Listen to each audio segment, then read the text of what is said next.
keadaan geraknya, lebih sulit menggerakkannya dari keadaan diam atau memberhentikannya pada waktu sedang bergerak, bahkan sulit merubah geraknya untuk keluar dari lintasannya yang lurus.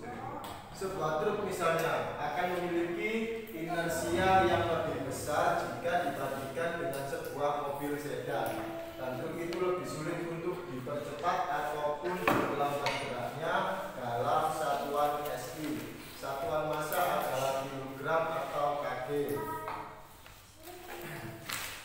Nomor 2, jelaskan bagaimana sistem kerja sonar atau sonovigator ranging dalam menentukan kedalaman laut.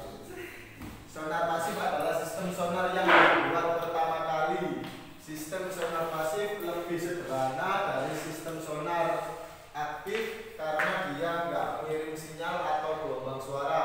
Jadi cuma bisa mendeteksi gelombang suara yang datang ke arah penerima atau operator kapal, dan hasilnya bisa dilihat di layar monitor. Makanya sonar pasif cenderung tidak bisa mengukur jarak objek yang terkadang dipakai untuk mendeteksi suara hewan laut, contohnya paus. Contoh idealnya kapal mengirim pemancar atau transmitter gelombang suara ke dalam air pakai alat bernama transducer sonar. Transducer sonar itu alat yang mengubah sinyal listrik jadi gelombang suara di dalam laut. Setelah itu gelombang suara melambat dari air dan nanti akan mengenai objek sasaran, kayak misalnya hewan, benda yang ada dalam laut dan dasar lautan. Nah, saat kena objek sasaran, pantulan suara itu akan menghasilkan efek gema atau eko. Sinyal pantulan itu langsung ditangkap oleh penerima atau detektor. Selanjutnya langsung bisa dianalisis, dimonitor untuk keperluan data seperti arah, cepat, rambat gelombang, dan waktu. Semua data yang sudah didapat itu bisa dipakai untuk mengukur kedalaman laut. Baik, kita lanjutkan ke soal ketiga, yaitu jelaskan dengan contoh perbedaan rangkaian hambatan seri dan paralel. Rangkaian seri adalah rangkaian listrik yang sederhana yang tidak memiliki cabang dalam susunannya. Rangkaian listrik paralel adalah rangkaian listrik yang tersusun bercabang. Rangkaian listrik ini sering digunakan di kehidupan sehari-hari. Rangkaian listrik ini lebih rumit dibandingkan dengan rangkaian listrik seri. Perbedaan rangkaian listrik seri dan paralel. Cara pemasangan untuk rangkaian seri lebih mudah dibandingkan dengan rangkaian paralel. Dua kabel yang disusun untuk rangkaian seri lebih sedikit dibandingkan dengan rangkaian paralel. 3. Rangkaian seri memiliki satu jalur untuk dilalui arus listrik, sedangkan rangkaian paralel lebih dari satu, tergantung perbuatannya. 4. Hambatan total rangkaian seri lebih besar dari rangkaian paralel. 5. Tegangan yang dimiliki setiap komponen rangkaian seri berbeda-beda. Untuk rangkaian paralel sama. 6. Rangkaian seri setiap komponen yang terpasang dilalui arus yang sama. Rangkaian paralel berbeda. 7. Rangkaian seri mudah perawatannya dibandingkan dengan rangkaian paralel. 8. Rangkaian seri membutuhkan biaya murah dibandingkan rangkaian paralel. Ini adalah gambar rangkaian seri dan ini yang paralel.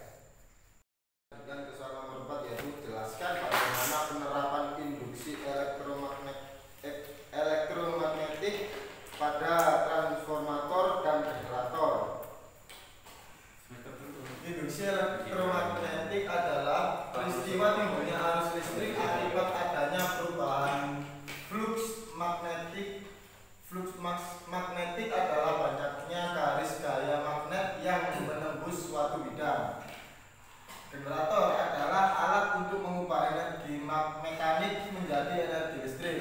Generator ada dua jenis, yaitu generator arus arah atau DC atau dinamo dan generator arus bolak-balik atau AC.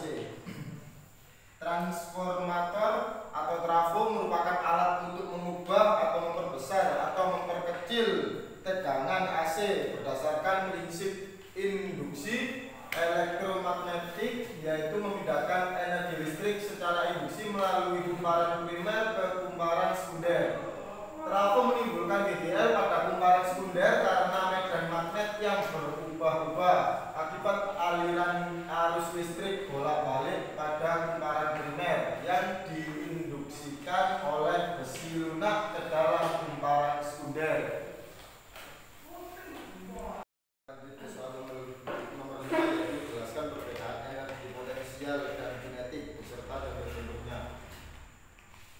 Energi kinetik adalah energi yang berdasarkan dari gerakan suatu benda. Karena itu rumus EK adalah setengah mv kuadrat, di mana m adalah massa dan v adalah kecepatan sebuah benda.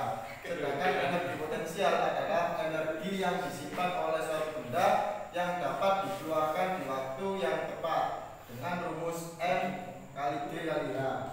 Singkat kata, jika energi kinetik suatu benda semakin besar, maka energi potensial suatu benda semakin kecil.